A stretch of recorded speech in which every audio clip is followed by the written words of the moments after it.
Close My Eyes. That's a song you can hear tonight if you come down to the Shades of Blue Festival, put on by the Ohio County Artists Guild in downtown Beaver Dam. And once again, we're glad to have you back at Shades of Blue and here in the studio. We didn't get to do this last time. This album's been out, came out earlier this year, wasn't it? Yeah, it was April. April. Yep. And so you pretty much, you've been touring extensively throughout the U.S. on that one. Yeah. I was on your website, and this was before the new album came out. I think you said you'd played 26 of the 50 states. So have you played any more of them since then? Yeah. Have you covered them all yet? Or? Not all of I them. don't think have we covered a few more? We may be up to more. 30, and then maybe by the end of the year, we're going out west in November. Yeah, we'll see a lot in these Maybe states by the in end of the November. year, we could have up there maybe 40. Is there one that you're looking, like Alaska, that you really want to do, or Hawaii? Hawaii, of course, just to get it in there? I'm looking forward to California. And Washington. Oregon. And Washington. Yeah, all those states sound they're gonna be pretty cool. Yeah. No, I'll ask you about the shows that you have done. You've played indoors, you've played outdoors. This time last year you had to play indoors because of that rainstorm that we had. And we thank you for coming in there, and we thank them for opening up the church for us so Yeah, you could do that's that. great. Do you have a preference? Does it make any difference to you what kind of venue you play, or if it's, or you prefer one? Or?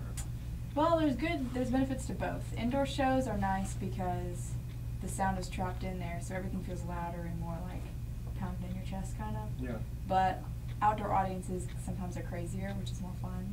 Yeah. So I like both.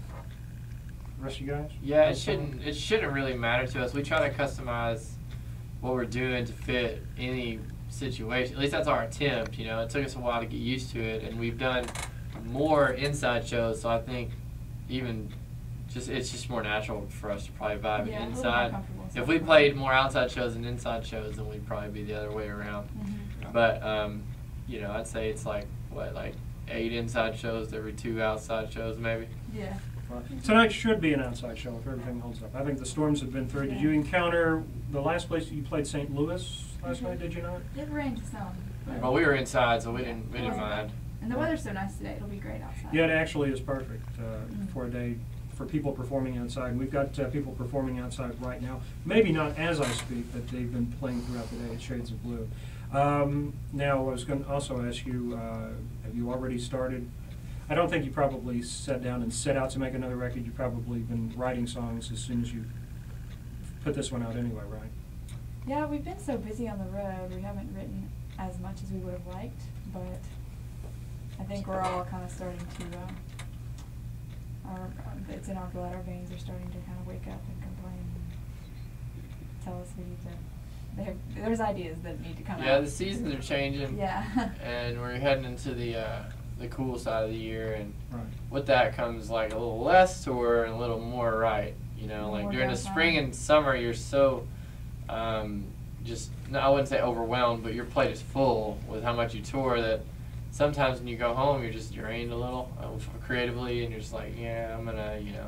Mm-hmm. But man, this fall, it's exciting to think to be holed up in the house a little bit, and maybe, you know, Yeah. just not beat your head on the table for a little while and hope music comes out of it. Right. Do you have a particular way that because you write just about everything. You've done one cover, 2 covers, maybe? Yeah. On a record, we only had like 1 cover. Right. Yeah. So, I mean, do you want to write together? Do you, 2 of you write? And Yeah, you every take it somebody else situation is different. You know, usually one of the girls will have an idea, and then they'll finish it, you know, in some combination or facet of the 4 of us. We don't write too much with outside folks. On our current record, there's only one other writer who co-wrote with us. But sometimes it's all 4 of us. Sometimes it's just 2 of us. Sometimes it's just one. Sometimes it's just one. Yeah. And who produced the new album? The record was produced by a little man named Anderson East and co-produced by Mr. Daniel Scobie. Right. You shouldn't know them for many other things outside of the Vespers. They're kind of just getting started, but they did a great job, and we're very pleased with what they were able to do with us. Yeah, they brought a lot out of those songs that we maybe didn't see or think was in there. They had a huge to do with the way that thing sounds, and we really enjoyed working with them. So you might work with them again, you think? Or Possibly, just we depends don't on know. schedule? You know, that part is one of those things that we'll cross when we get there.